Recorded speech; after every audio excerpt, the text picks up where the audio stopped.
ॐ अज्ञानतिमिरान्धस्य ज्ञानाञ्जनशलाकया चक्षुर्मिलितं येन तस्मै श्रीगुरुवे नमः। श्रीचैतन्यमनोभीष्टं स्थापितं येन भूतले स्वयं रूपः कदा मह्यं ददाति स्वपदान्तिकं। वन्देऽहं श्रीगुरू श्रीयुतापदकमलं श्रीगुरुं वैष्णवांश श्रीरूपं साग्रजातं सहस्ररघुनाथान्वितं तं सजीवं साद्वैतं सावधूतं परिजनसहितं कृष्णचैतन्यदेवं श्रीराधा कृष्णपादान् सगलिता श्रीविशाखान्वितां च। हे कृष्णा करुणा सिन्धु दीनबन्धु जगत्पते गोपेश गोपिका कान्त राधाकान्त नमस्तुते।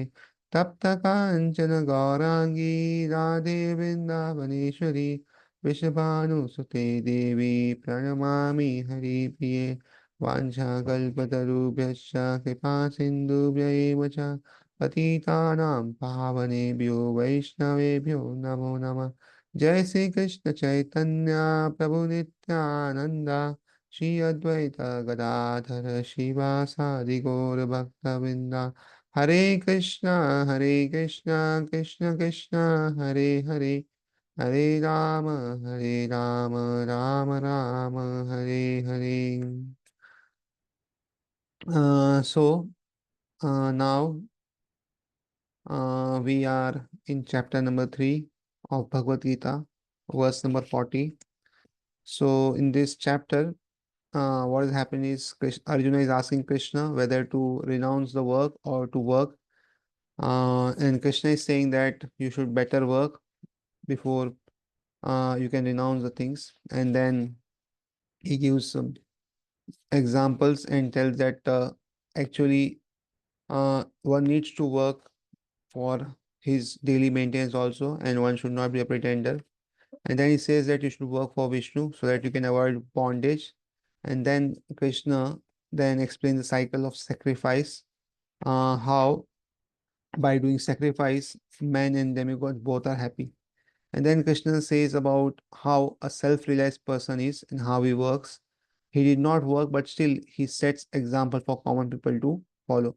And he says then that I also work, and if I fail to engage in my work, then whole world will be in chaos. And then he describes about the attached and detached worker. And then he describes that how if working for Krishna and following how you should do your work, offering the activities to Krishna and with full knowledge and dependence and without personal desires and without a sense of proprietorship and free from lethargy. If the work is done like way, then one gets liberated. And then he says about the limitations of karma and jnana and how one should do the duty without imitating others. And then Arjuna asks a very important question that I am impelled to do sinful activity even unwillingly. I do not want to do, but what is that which is pulling me to the work? And Krishna answered, it is lust. It is lust, and due to this, you are being pulled to do work which you don't like. And because of the lust, it causes material entanglement, and you are bound in the cycle of birth and death. And then he describes all the 3 degrees of lust, how the lust is covering human beings, then animals and plants and all, because all have life. And then he tells that lust cannot be satisfied. And in today's verse, he will describe what locations of lust, whether lust is situated in the body, so that one can identify where the enemy is, so that he can take steps to win over or control over this enemy lust. And further, he will tell how to conquer the lust. So let us see this verse number 40. Indriyani manobuddhir अस्याधिष्ठानम् उच्यते एतैर्विमोहयति येषा ज्ञानम् आवृत्य देहिनाम्. Indriyani, the senses, mana, the mind, buddhi, the intelligence, asya, of the lust, adhishthanam, sitting place, uchyate is called, ete, by all this, vimohayati, bewilders, esha, this lust, jnanam, knowledge, avritya, covering, dehinam, of the embodied. Translation: the senses mind, and the intelligence are the sitting places of the lust. Through them, lust covers the real knowledge of the living entity and bewilders him. So, the lust is there in the senses, our working senses and all, then the mind and the intelligence. And therefore, we say that our mind is constantly thinking on different objects which can satisfy us. And then the intelligence helps in helping mind how to achieve that things and all. And senses do the needful. So, this is how the whole plan is. Purport: the enemy has captured different strategic positions in the body of a conditioned soul, and therefore Lord Krishna is giving hints of those places so that one who wants to conquer the enemy may know where he can be found. So, lust is our enemy. Most of the times, lust is presented as a friend in the today's world, and one thinks that one should be lusty and greedy for so many things. But Krishna says that it is an enemy and one cannot attain self-realization if one is very lusty. And lust in general means that to desire everything for oneself instead of desiring anything for Krishna. So one can convert lust into love by desiring everything for Krishna instead of one own self. And lust cannot be ever satisfied however one tries. And we have seen this material world that one tries to acquire so many things, one tries to enjoy in different ways, but still he's always dissatisfied. So now, in this verse, Krishna says this lust is there in our body and in different places, and he gives hints. So one should know where the enemy is if one wants to attack and one wants to conquer the enemy. And therefore, Krishna is giving us the hint.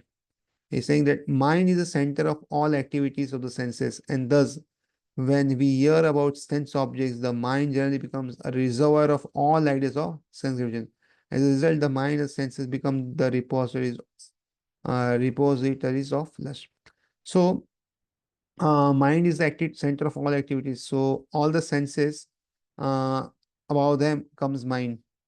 So, when we hear about the objects, so the mind becomes very much receptive, and therefore we know that when there are some spiritual topics or anything, mind doesn't generally cooperate, but whenever there are some material topics or something, mind will definitely reciprocate and give us different ideas and all.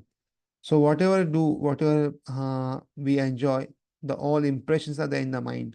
And therefore, when the new enjoyment comes, the mind compares the old enjoyment and tells, "Oh, last time it was very good. So like this you do, like this you do." So whenever we do some enjoyment, first thing is the we get an habit, but the main problem is there's an impression which remains. So because of these impressions, it takes a long time to remove the bad habit, and therefore one needs to work on this. Next, the intelligence department becomes the capital of the such lustful propensities. Intelligence is the immediate next door neighbor of the spirit soul. Lusty intelligence influences the spirit soul to acquire the false ego and identify itself with matter, and thus with the mind and senses. So intelligence actually should be used for discrimination, what is good and what is wrong. But what happens is when the intelligence is polluted with lust, so what happens is it becomes the capital of successful propensities.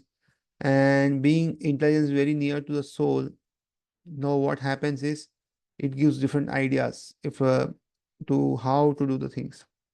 So in this way, there is a nexus between mind, intelligence, and the senses to capture the soul permanently in the cycle of birth and death.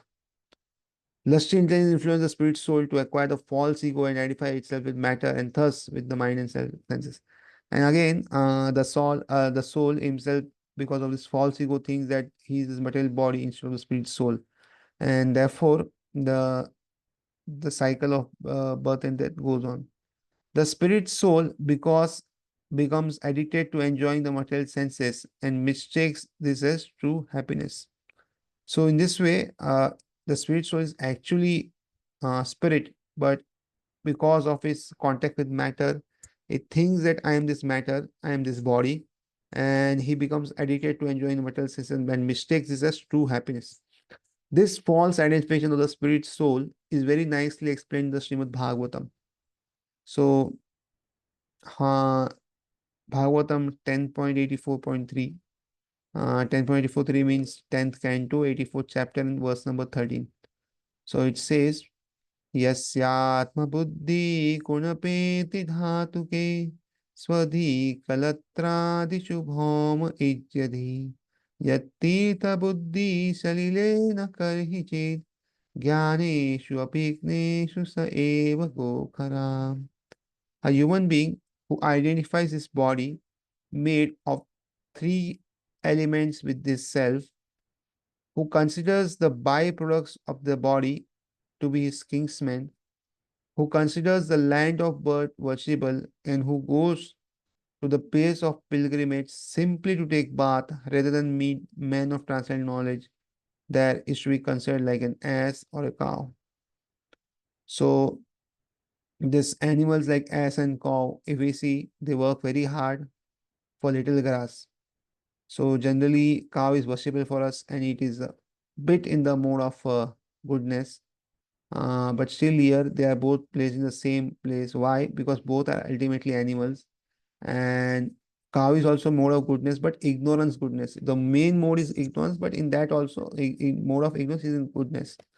And both work very hard if we see for some grass, and they just carry burden. Like the bull works very hard, the foam comes in mouth, and the ass also works very hard and for some little grass. So as if it would not work, still he can get the grass outside. There is no dearth of grass, but still it works very hard. So the we should not have ass-like mentality, that is carrying the burden of things. Rather than we should know the essence. So here it is said that a human being is made of a body is made of three elements with itself, who consider byproduct of the body to be kingsmen, that is the children all to consider kingsmen, and land of birth worshipable, like we see lot of people uh, uh, worship the nation and all, and who goes to pilgrimage to simply take bath. So going to place of pilgrimage, like we saw nowadays, people are going to different places to take bath. So one should take bath, there's no problem. But after taking bath, one should meet a sadhu there and take some knowledge. If one just takes bath and not no one doesn't take any knowledge, then actually it will take long, long time for one to get purified. So here the essence is not to of this verse to give uh, some bad name to people who do these things, but rather it is telling the main context of this verse is to tell that one should take advantage of the places which it gives. Rather than just taking bath, one should meet the sadhus there and take real benefit, so that one's life and that cycle will be finished very soon and one can go back to Godhead.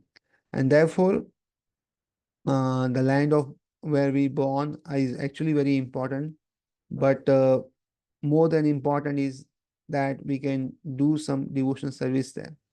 And therefore, the kingsmen also materially may not be good, but if they can always spiritualize, then it can help us. So in this way, actually, this verse actually means that we should consider that human form of life is very rare and we should use for devotional service rather than other things. So this is what this verse means. Now, in verse number 41 to 43, last three verses of this chapter, Krishna will tell us how to regulate or conquer the lust. How can this enemy be defeated? So first, Krishna describes lust, then he tells that it cannot be satisfied, and then he gives different locations. Now he will tell that how to conquer the lust in different ways. So let us see this verse number 41.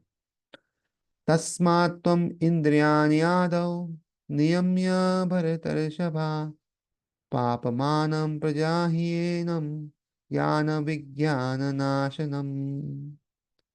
Tasmat, therefore, tvam, you, indriyani, senses, adau, in the beginning, niyamya, by regulating, bharatar sabha, Bharata of chief amongst the descendants of Bharata, Papa Manam, the great symbol of sin, Pajahi, curve, he certainly Enam, this Jnana of knowledge, Vijnana and scientific knowledge of the pure soul, Nashnam, the destroyer. Translation. Therefore, O Arjuna, best of Bharatas, in the very beginning, curb this great symbol of sin, lust, by regulating the senses and slay this destroyer of knowledge and self-realization. So here, Krishna is saying that uh, do this from the very beginning. So this is a great symbol of sin, the lust, and do not wait for long. And how you should do is by regulating the senses. So out of the whole senses, mind, intelligence, and all, senses are the easiest to work on, and most accessible to us to work on. So therefore, he's saying here to regulate the senses, and then he says the slay the destroyer of knowledge and self-realization.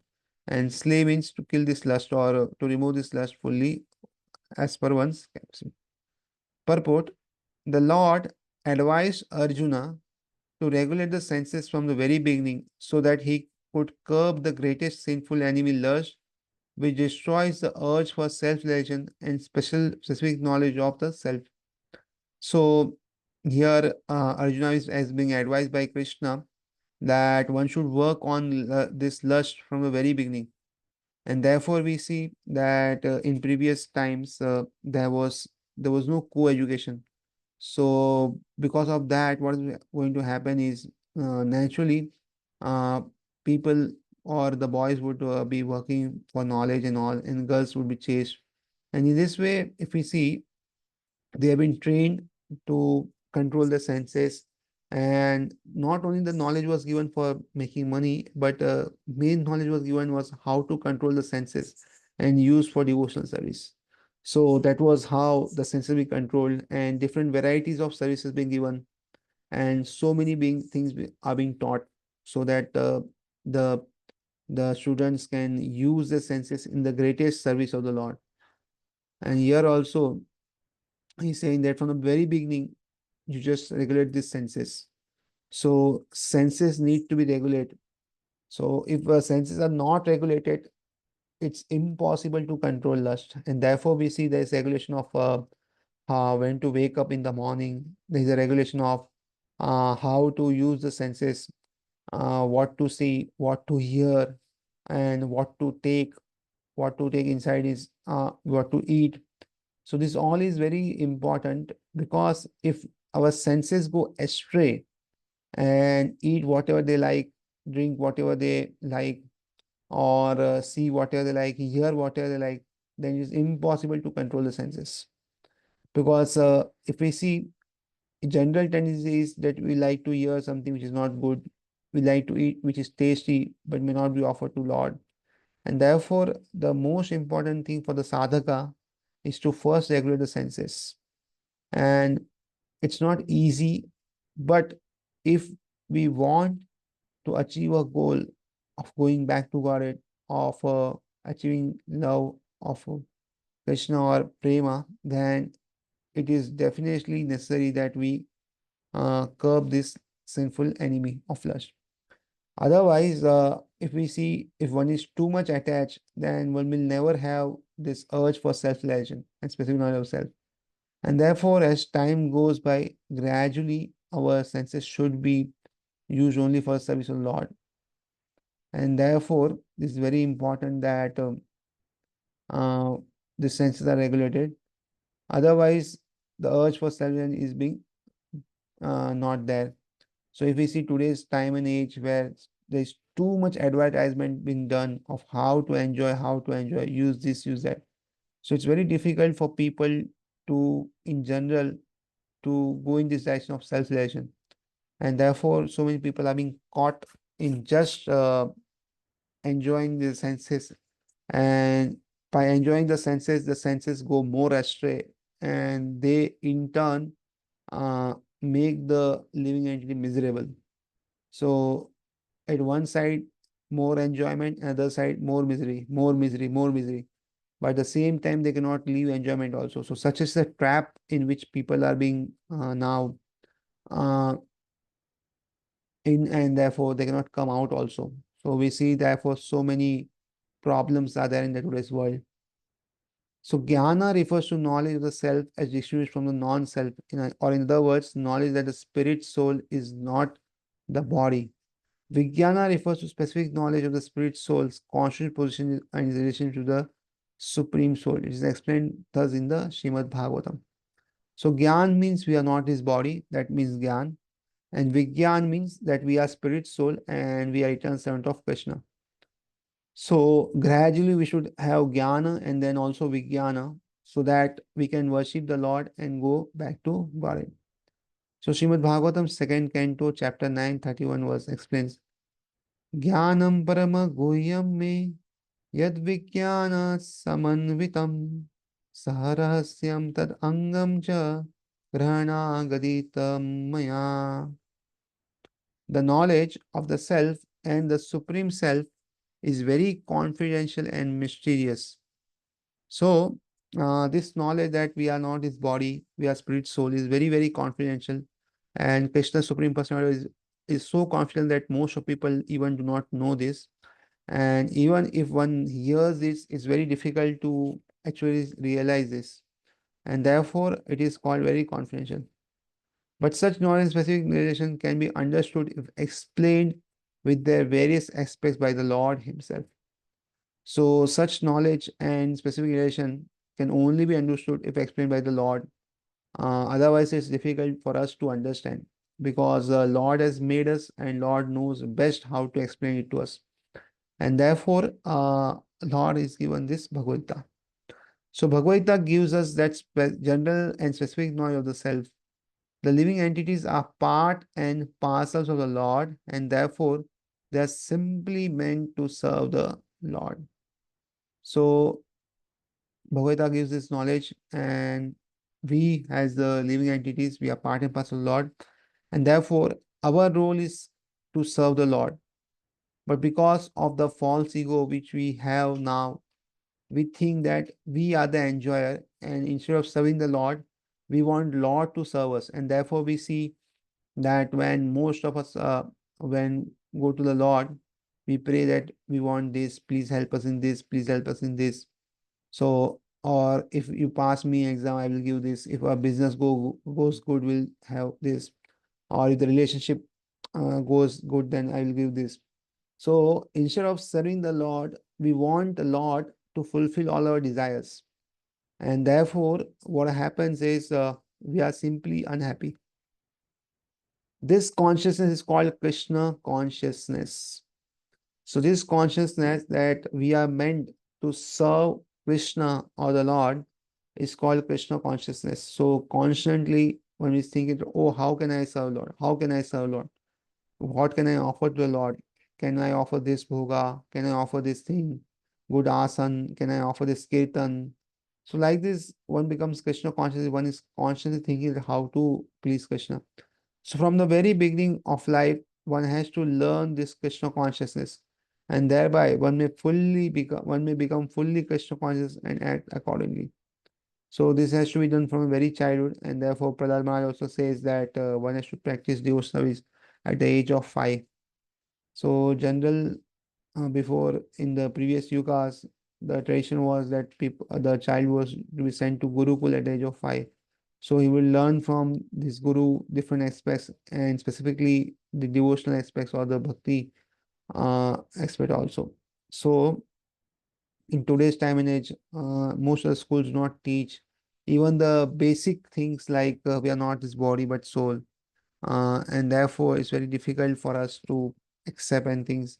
Instead, schools are making children more and more atheistic nowadays, and therefore we see that there's lot of abnormality, there's lot of depression.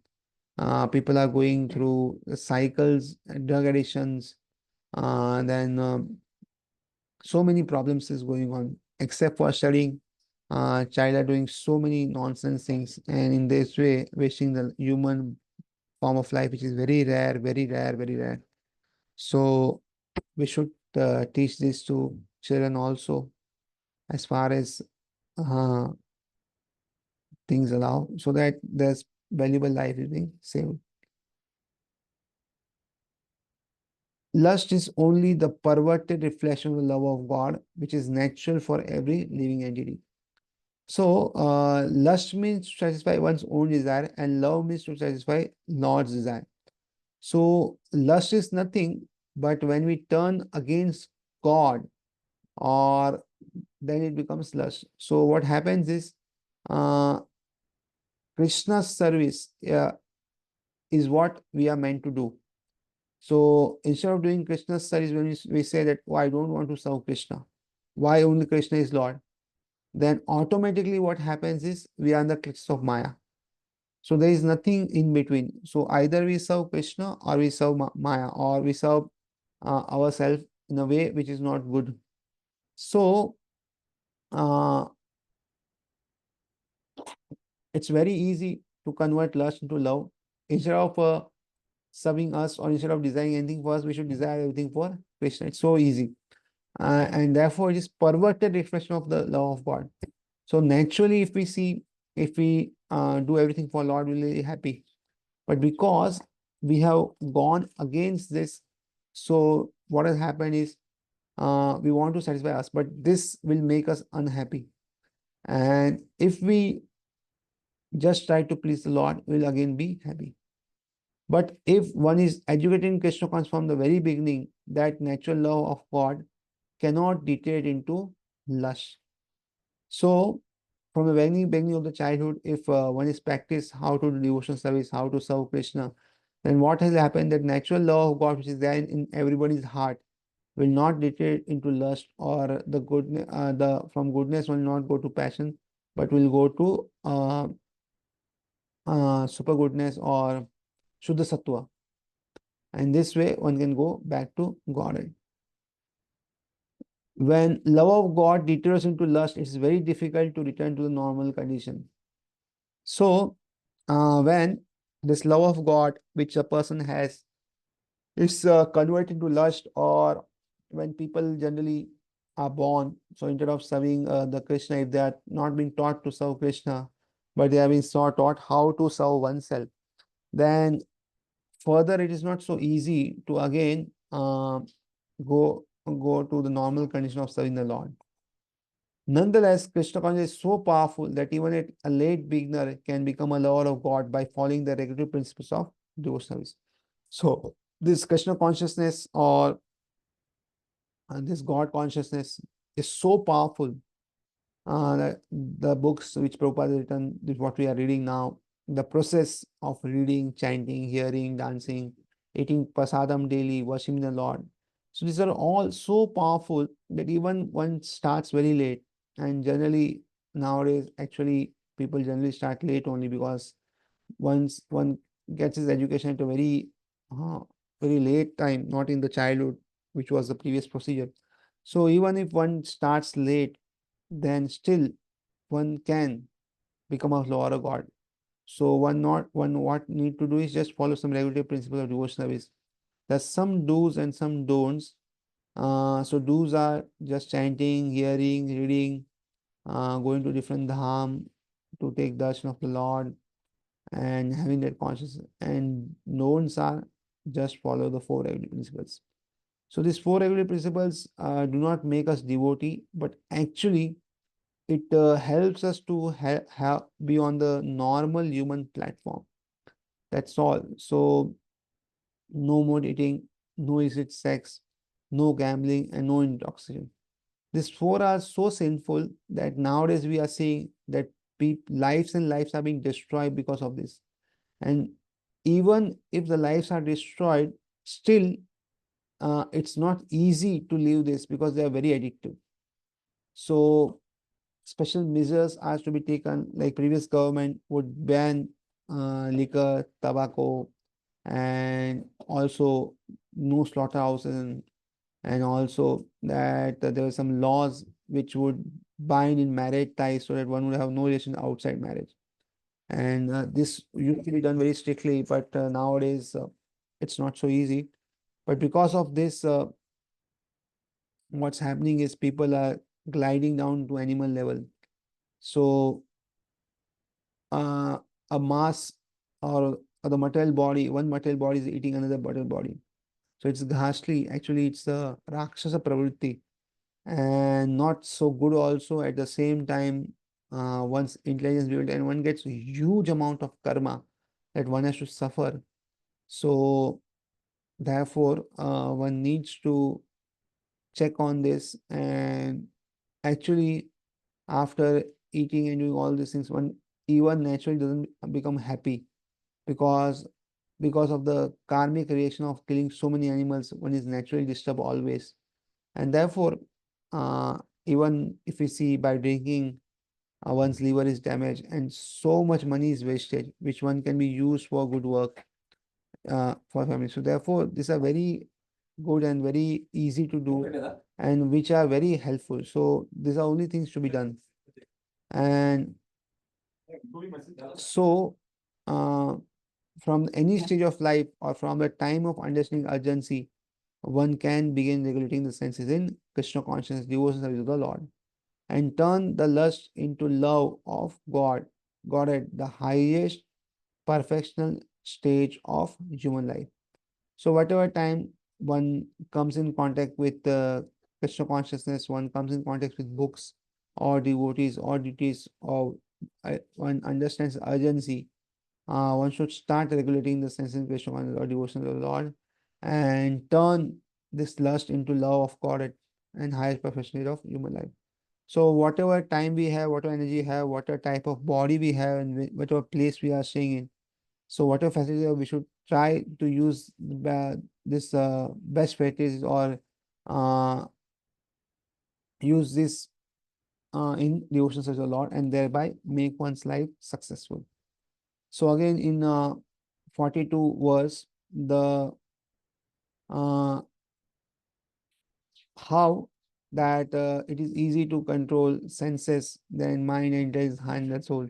So this the sequence of is given. So in the previous verse we saw that Krishna says what regulate senses. So why Krishna says regulate senses is given in verse number 42, because mind and to conquer mind intelligence is not so easy and it's difficult. So first thing is to conquer senses, and therefore here the strength of the senses, mind, and intelligence has been given, and how to conquer in sequence is also been given here. So let us see this verse number 42. Indriyani parani ahur, indriyebhya param mana, manasastu para buddhi, syo buddhe paratastu sa. Now, Indriyani, senses, parani, superior, ahu are said, Indriyabha, more than the senses, Param, superior, Mana, the mind, Manasa, more than the mind, two, also, Para, superior, Buddhi, intelligence, Ya, who, Buddhi, more than the intelligence, Parata, superior, two, but, Sa, he. Translation. The working senses are superior to dull matter. Mind is higher than the senses.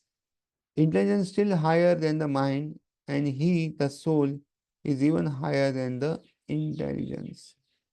So the working senses, which you see the hand, legs, and all, which work, uh, so they are better than the dull matter, and better than the working senses are mind, which is above the all senses, and above is the intelligence, and above that is soul.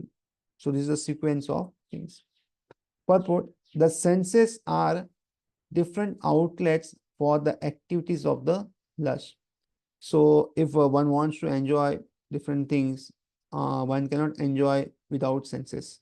Suppose one thinks that this gulab jamun is very, very, very tasty, and one wants to enjoy. So, how can one enjoy is by putting the mouth. So, senses are to be used, and there are different outlets for the activities of lust, and therefore, uh, the senses are directly come into contact with sense objects. So here, if there are some restrictions, then one can control the gradually one can control lust. Lust is reserved within the body, but is given vent through the senses.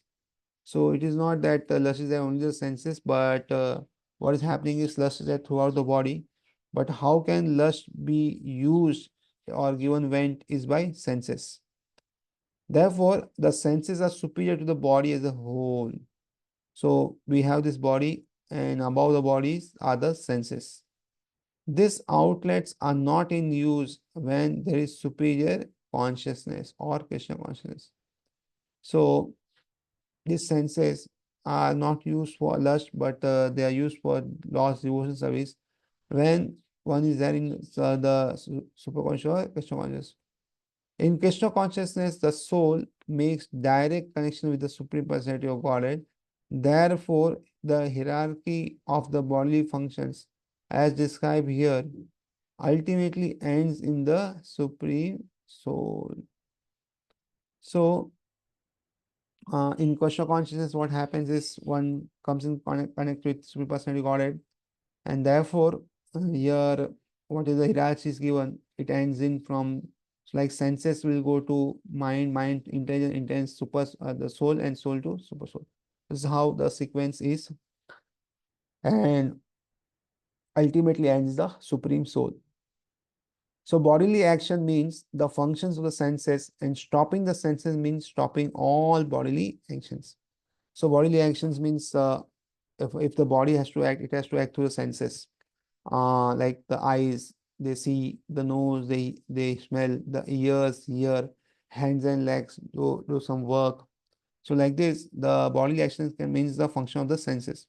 And stopping the senses means stopping all bodily actions. So if we stop the senses, uh, all the acting senses, then we'll stop the all the bodily action.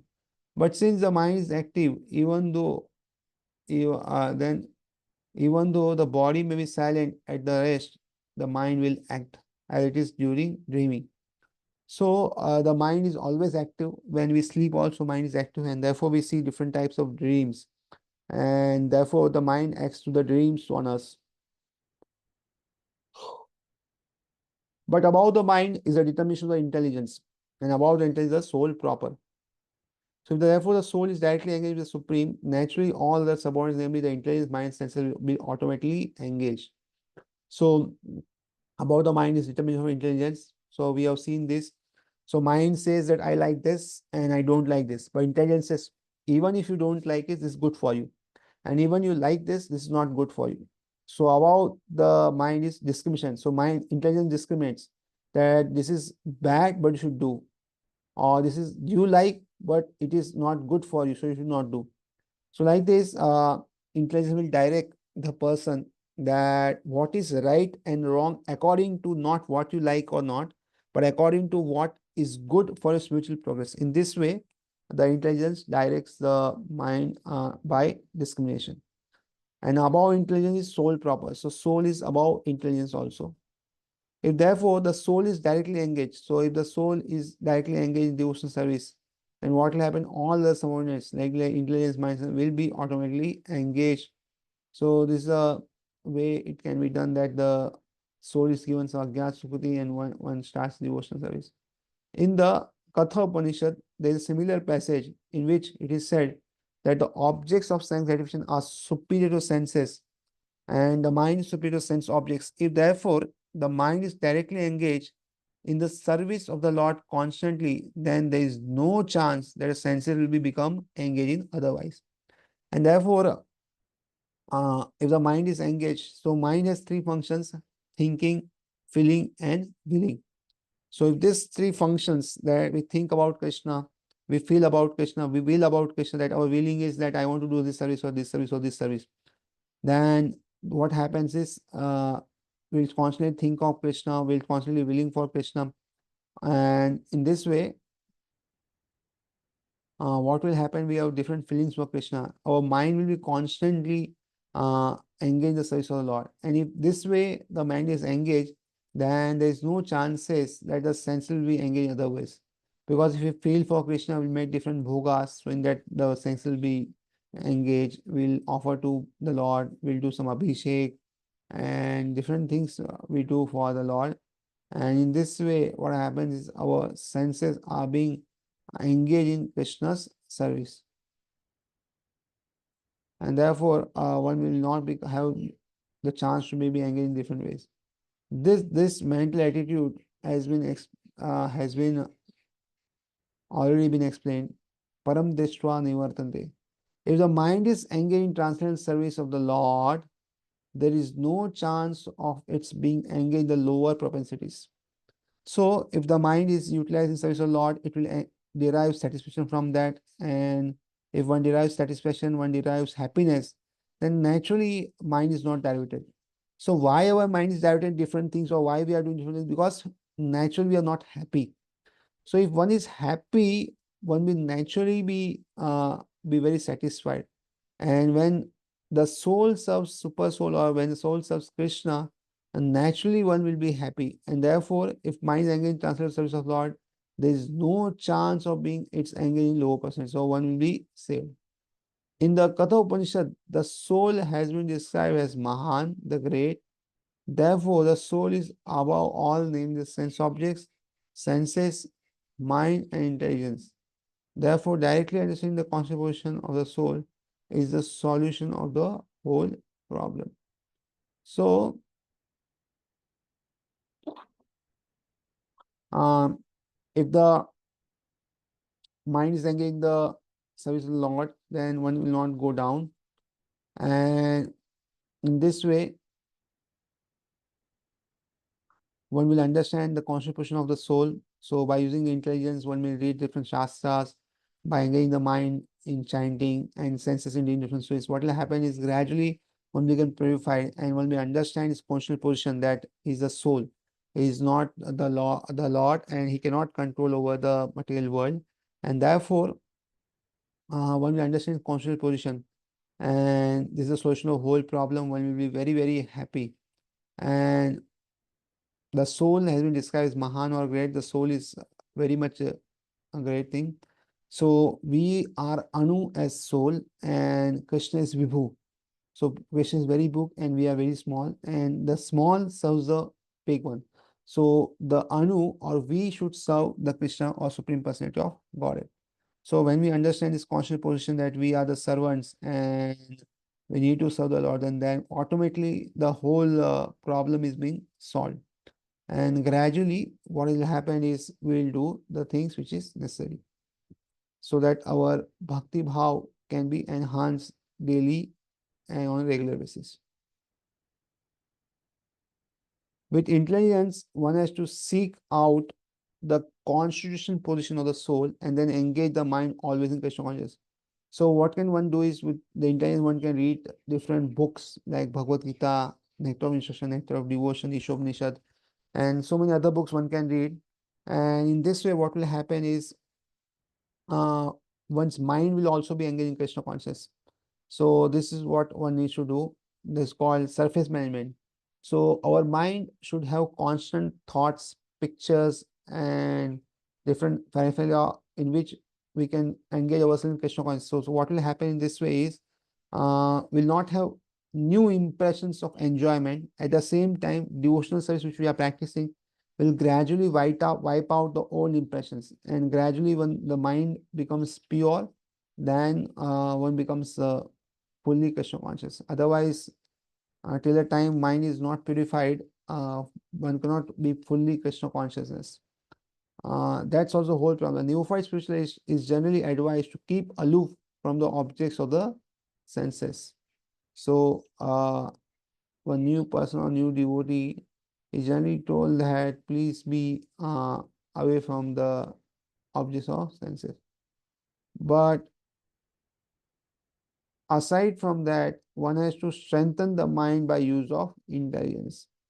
So about that also, one has to what he has to do is strengthen the mind, and one has to use intelligence to strengthen the mind. If by intelligence one engages one mind in Krishna consciousness by complete surrender into the Supreme Personality of Godhead, then automatically the mind becomes stronger, and even though the senses are very strong, like intelligence, serpents, they will be no more effective than the serpents with broken fangs. So, what we need to do is engage the mind in Krishna more and more so it becomes strong. And if the mind is stronger, then what happen is, even if the senses want to go astray, the mind will never let it go astray. And this way, uh, one will grow faster. And the senses are like serpent with the fangs is not there, or there's no poison, so it's not harmful. But even though the soul is a master of the intelligent mind and the senses also, still, unless it is strengthened by association with Krishna and Krishna consciousness, there's every chance of falling down with the agitated mind. So actually, consciously, the soul is above the material body, or it has more power. But because the soul is in contact with the material world, or so it has become very weak. And therefore, one needs to strengthen this so that one does not fall down. Otherwise, the mind will agitate one again and again, and there will be no chance of uh, delivering oneself or going back to God. So let's see the verse number 40. This is the last verse of this chapter.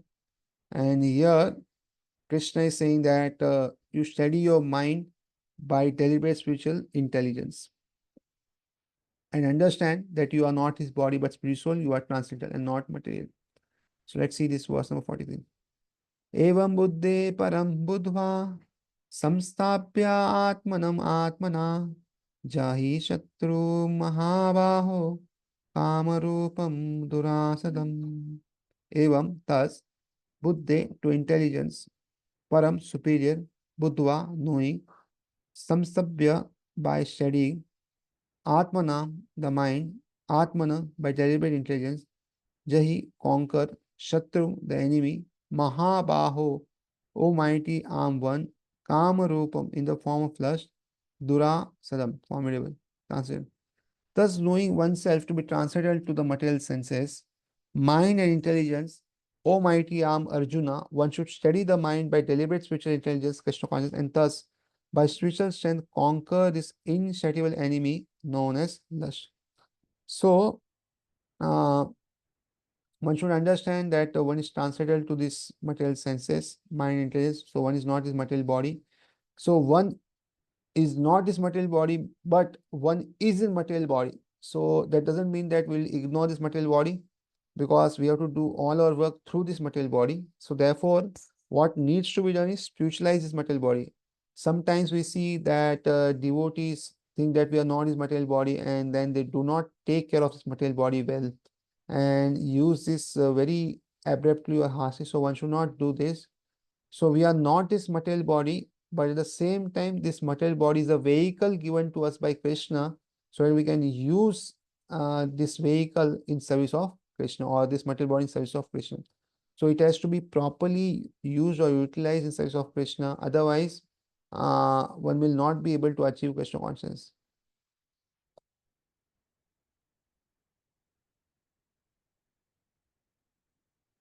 So, mm, purport. The third chapter of the Bhagavad Gita is conclusively directed to Krishna consciousness by knowing oneself as the eternal servitor of Supreme Personality of God, without considering impersonal voidness, the ultimate end.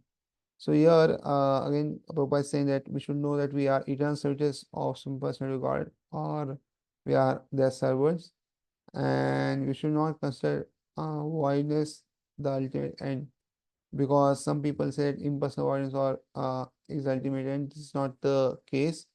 Uh, in the material existence of life, one is certainly influenced by the propensities for lust and desire for dominating the resource of material nature. So we see in this material life, so many people want to do so many things. Every company wants to double their profits. Every company wants to double the resources and everything. One wants to become rich every year by year. So there's a lot of desire for dominating the resource of material nature. And we see there are countries are having war over different resources. And therefore, there is the whole world is influenced by this propensity for lust and desire for dominating. And nobody wants to serve. So desire for overloading and for sense gratification is the greatest enemy of the conditioned soul. So this desire, which we see for overloading, and for sense gratification. So it's a very great enemy of the conditioned soul, which does not help us to liberate from this material world. So if the countries use the material resources in service of Krishna or for God consciousness, then what will happen? The greed or the lust will convert into love, and thereby the natural ecosystem will be maintained or sustained there. And like nowadays, there are so much cutting of trees, so much land is becoming barren, and so many widespread pollution being spread. So this can be reduced if one thinks that this is not for selling but for the enjoyment of Krishna. So naturally, we'll keep the things better, and thereby we'll save our soul also. So, but by the strength of Krishna consciousness, one can control the material senses, the mind, and the intelligence. So, if we want to control the senses, mind, intelligence, the only solution is Krishna consciousness, that one should use everything for Krishna. By mind, one should think always of Krishna. Uh, one should constantly meditate on Krishna. Intelligence should be used uh, to get some solution for Krishna, and senses should naturally be used for Krishna only. We see Ambrish Maharaj also saying that the legs should be used to go for pilgrimage, eyes should be used to seeing the Lord, the hands should be used to massage the body of the Lord, and this way all the different body uh, parts should be used for the service of the Lord.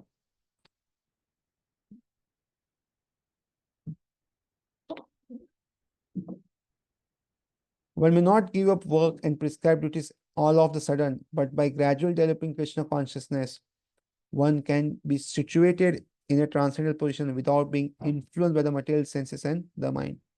So, one should not give up all the prescribed duties, what is there as of now. That no, today from this day, I'm not a body spiritual, so one cannot give prescribed duties. But by gradually developing Krishna consciousness, what will happen is one will be situated in transcendental position. And what does it mean is if one is in transcendental position, then one will be there in the material world, but one not be influenced by the material senses mind. So in this way, what will happen is one can direct the material mind and senses to do what they want instead of being directed by the mind. So generally, people say that I do what I like and I am free, but actually, this people are being controlled by mind and not by themselves. So without being influenced by lessons in mind, by studying clearly and directed towards one's pure identity. So gradually, one should uh, be directed towards what is the identity of one, and then gradually work for that. This is a sum total of this chapter.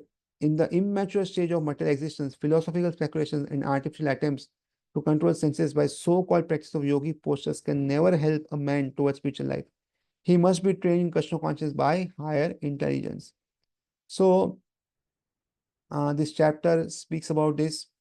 So when we are immature and lot of people do so many speculations and try to control the senses in different ways. There are so many ways in which one try to control the senses, but most of the times one fails, and yogi postures and so many things one does to control the senses, but it cannot help one towards spiritual life, and therefore one should be trained in Krishna consciousness by use of intelligence and water resources one has, and thereby one can be freed from the cycle of birth and death, and thereby what will happen is one's life will be successful. So thus ends the Bhaktivinoda purport, the third chapter of Srimad Bhagavad Gita in the matter of Karma Yoga, or the discharge of one's prescribed duty in Krishna consciousness. So thank you very much.